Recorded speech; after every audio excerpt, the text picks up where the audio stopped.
नमस्ते व्यूअर्स, पिछले दो वीडियो से मैं आपको कुछ इडियम्स एंड फ्रेजेस के बारे में बता रहा हूं और मैं आपको कुछ ऐसे इडियोमेटिक एक्सप्रेशंस के बारे में बताता हूं जो बहुत रेयर है, लेकिन यदि आप उन एक्सप्रेशंस का इस्तेमाल करें तो आपकी अंग्रेजी और आपकी जो ग्लॉसरी है वो बहुत रिच हो जाएगी। आज हम कुछ ऐसे एक्सप्रेशंस के बारे में जानेंगे जिससे आप किसी व्यक्ति के पर्सनैलिटी ट्रेट्स को एक्सप्लेन कर पाएंगे, किसी व्यक्ति के बिहेवियर को, उनकी क्वालिटीज़ को, उनके पॉजिटिव कैरेक्टरिस्टिक्स को आप एक्सप्लेन करना चाहते हैं, उनको कॉम्प्लीमेंट्स देना चाहते हैं, तो आपके पास एप्रोप्रिएट एक्सप्रेशंस की कमी महसूस होती है। आज हम जिन एक्सप्रेशंस की बात करेंगे उससे आप किसी व्यक्ति के पॉजिटिव ट्रेट्स और उनकी क्वालिटी को एप्रोप्रिएट तरीके से एक्सप्लेन कर पाएंगे। तो चलिए शुरू करते हैं। पहला एक्सप्रेशन है छुपा रुस्तम। छुपा रुस्तम वो व्यक्ति या वो संगठन या वो देश या वो टीम कहलाता है जिसको बहुत कम लोग जानते हैं, लेकिन किसी खास अवसर पर वह टीम या वह व्यक्ति बहुत अनएक्सपेक्टेडली अच्छा परफॉर्म करता है। इसको कहते हैं छुपा रुस्तम। अंग्रेजी के लिए जो एक्सप्रेशन हम इस्तेमाल करते हैं छुपा रुस्तम के लिए वो है डार्क हॉर्स। जैसे आपको कहना हो 1983 के वर्ल्ड कप में इंडिया छुपा रुस्तम सिद्ध हुआ, तो आप कहेंगे India proved to be a dark horse in the 1983 cricket world cup. या आपको किसी को कहना हो भाई आप तो छुपे रुस्तम हो, तो आप कहेंगे you are a dark horse. दूसरा, हम ऐसे व्यक्ति के एक्सप्लेनेशन के लिए एक वर्ड लेते हैं जो बहुत महान व्यक्ति है, जो ऑनेस्ट है, फाइनेस्ट क्वालिटी का इंसान है, जो रिस्पेक्टेबल है, जिसने अपने देश के लिए, अपने समाज के लिए बहुत ज़्यादा कंट्रीब्यूशन किया है।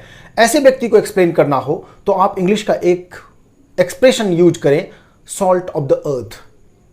Salt of the earth.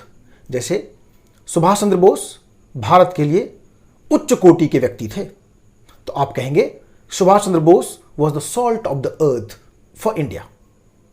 Subhash Chandra Bose was the salt of the earth for India. अगला एक्सप्रेशन लेते हैं उस व्यक्ति को एक्सप्लेन करने के लिए जो साफ साफ बोलता है। आपने कुछ ऐसे इंसान देखे होंगे जो इस बात की परवाह नहीं करता कि सामने वाला क्या सोचता है, वो वही बोलता है जो सच है और निर्भीक तरीके से बोलता है। तो ऐसे व्यक्ति के लिए आप एक एक्सप्रेशन याद रखिए, to call a spade a spade. To call a spade a spade, ये बहुत ही रिदमिक भी है, अलिटरेटिव भी है और इसका मतलब होता है साफ साफ खरा खरा बोलना। जैसे कि भारत के निर्भीक संत साफ साफ खरा खरा बोलना जानते हैं, तो आप कह सकते हैं the fearless saints of India know how to call a spade a spade. अब आप उस व्यक्ति को एक्सप्लेन करना चाहते हैं जो जन्म से ही अमीर पैदा हुआ है, बहुत अमीर घर में पैदा हुआ है, उसके लिए हिंदी में कहते हैं वह चांदी का चम्मच मुंह में लेकर पैदा हुआ था। तो जो एग्जैक्ट इंग्लिश एक्सप्रेशन है वो है to be born with a silver spoon in one's mouth. To be born with a silver spoon in one's mouth. जैसे आपको कहना हो कि जवाहरलाल नेहरू चांदी का चम्मच मुंह में लेकर पैदा हुए थे, वो बहुत अमीर थे, तो आप कहेंगे Pandit Jawaharlal Nehru was born with a silver spoon in his mouth. आप ये भी कह सकते हैं किसी को कि I was not born with a silver spoon in my mouth like you, कि मैं आपकी तरह कोई चांदी का चम्मच मुंह में लेकर पैदा थोड़ी ना हुआ हूं। आप ऐसे व्यक्ति को एक्सप्लेन करना चाहते हैं जो बहुत ही होनहार है, एक्सट्रीमली प्रॉमिसिंग जिसको कहते हैं, विद ब्राइट फ्यूचर, उसका फ्यूचर बहुत आपको ब्राइट दिख रहा है, होनहार कहना चाहते हैं, तो आप उसके लिए इंग्लिश का एक्सप्रेशन यूज कीजिए up and coming. Up and coming. आप कह सकते हैं that girl looks very up and coming, वो लड़की बहुत होनहार लगती है। यदि आप ऐसे किसी व्यक्ति को एक्सप्लेन करना चाहते हैं जो उच्चतम कोटि का व्यक्ति है, तो उसके लिए बहुत ही सुंदर एक्सप्रेशन है टॉप नॉच। Top notch. यदि आप कहना चाहते हैं कि महेंद्र सिंह धोनी उच्चतम कोटि के क्रिकेटर हैं, तो आप कहिए Mahendra Singh Dhoni is a top notch cricketer. आप उस व्यक्ति को एक्सप्लेन करना चाहते हैं जो एकदम से जमीन से जुड़ा हुआ इंसान है, जो प्रैक्टिकल है, जो रियलिस्टिक है, तो ऐसे व्यक्ति के लिए आप एक्सप्रेशन का इस्तेमाल करिए down to earth. Down to earth. जैसे my teacher is down to earth, मेरे गुरु जमीन से जुड़े हुए व्यक्ति हैं, बहुत प्रैक्टिकल हैं, बहुत रियलिस्टिक हैं। कई बार आप ऐसे व्यक्ति को एक्सप्लेन करना चाहते हैं या उनकी कैरेक्टरिस्टिक्स को आप बताना चाहते हैं जो बहुत वेल बिहेव्ड है, वेल मैनर्ड है, वेल कल्चर्ड है, कभी किसी का नुकसान नहीं करता है। हम लोग हिंदी में कहते हैं वो एक हीरा आदमी है। तो आप इसके लिए इंग्लिश में एक्सप्रेशन यूज कीजिए, he is a jewel. He is a jewel, वह एक हीरा आदमी है।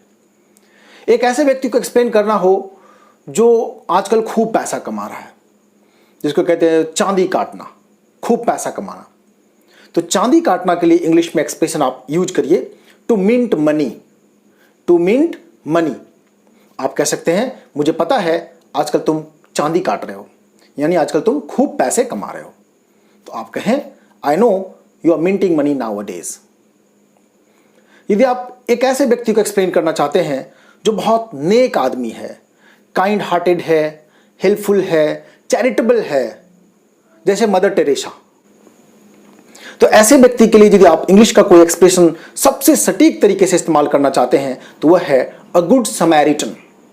अ गुड समैरिटन, जैसे आप कह सकते हैं मदर टेरेसा बहुत नेक इंसान थी, तो आप कहिए इंग्लिश में mother Teresa was a good Samaritan. Mother Teresa was a good Samaritan. अब आप एक ऐसे व्यक्ति को एक्सप्लेन करना चाहते हैं जो बहुत सौभाग्यशाली है, जो बहुत सुंदर उच्च कोटि का जिंदगी जी रहा है, किसी चीज की कमी नहीं है, वह जो चाह रहा है उसके पास उपलब्ध हो जा रहा है, जिसको हम लोग हिंदी में कहते हैं मुकद्दर का सिकंदर। वह तो मुकद्दर का सिकंदर है। तो आप उसके लिए इंग्लिश में जो एक्सप्रेशन यूज करेंगे वह है to bear a charmed life. To bear a charmed life, जैसे आप किसी दोस्त को कह सकते हैं you are bearing a charmed life nowadays. You are bearing a charmed life nowadays. अब आप किसी ऐसे व्यक्ति को एक्सप्लेन करना चाहते हैं जो बहुत सुखी है, बहुत समृद्ध है, हिंदी में कहते हैं वो आजकल घी के दिए जला रहा है, किसी चीज की कमी नहीं है, ईश्वर ने उसे सब कुछ दिया है। तो आप उसके लिए जिस इंग्लिश एक्सप्रेशन का इस्तेमाल करेंगे वो कहेंगे to have palmy days. To have palmy days. यदि आपको कहना हो कि अनुष्का शर्मा तो घी के दिए जला रही है, तो आप कहें Anushka Sharma is having palmy days. Anushka Sharma is having palmy days. किसी ऐसे व्यक्ति को आप एक्सप्लेन करना चाहते हैं जो बहुत पावरफुल स्पीकर है, कमाल का ऑरेटर है, उसके पास पावर ऑफ स्पीच है, इलोक्वेंस है, फ्लुएंसी है, एक लार्ज ग्लॉसरी है, जो बोलना चाहता है वह बोल पाता है। ऐसे व्यक्ति को एक्सप्लेन करने के लिए जिस एप्रोप्रिएट एक्सप्रेशन का आप इस्तेमाल करें वह है to have the gift of the gab. To have the gift of the gab. जैसे कहिए कि मोदी जी के पास अद्भुत वक्तृत्व शैली है। Mister Modi is having a remarkable gift of the गैब। आप ऐसे व्यक्ति को एक्सप्लेन करना चाहते हैं जो वादों का पक्का है, वह जो बोलता है वही करता है, प्राण जाए प्रवचन न जाए के सिद्धांत पर फॉलो करता है। तो ऐसे व्यक्ति को हम लोग कहते हैं वादों का पक्का। तो इंग्लिश में ऐसे व्यक्ति को एक्सप्लेन करने के लिए जिस इडियोमैटिक एक्सप्रेशन का आपको इस्तेमाल करना चाहिए वह है अ मैन ऑफ वर्ड। यदि कोई औरत है तो आप कहिए अ वुमन ऑफ वर्ड। जैसे आप अपने दोस्तों के साथ भी कह सकते हैं, खुद को एक्सप्लेन करने के लिए भी कह सकते हैं I am a man of word. यदि आप महिला हैं तो आप कह सकती हैं I am a woman of word. तो आज की वीडियो में इतना ही। आप अपने शब्दों के भंडार को बड़ा करते रहें। I want you to have the gift of the gab, a remarkable gift of the gab. और इसके लिए आप मेरे वीडियोस लगातार देखते रहें। पिछले 2 वीडियोस जो मैंने बनाए हैं जिसमें मैंने पानी से बने हुए मुहावरों की चर्चा की है और शरीर के अंगों से बनने वाले मुहावरों की चर्चा की है, यदि आप वो नहीं देख पाए हैं तो उसका लिंक डिस्क्रिप्शन बॉक्स में होगा, आप उसे जरूर देखें और अपने दोस्तों को भी दिखाएं। Thank you very much. Wait for the next video which is likely to come very soon. God bless you.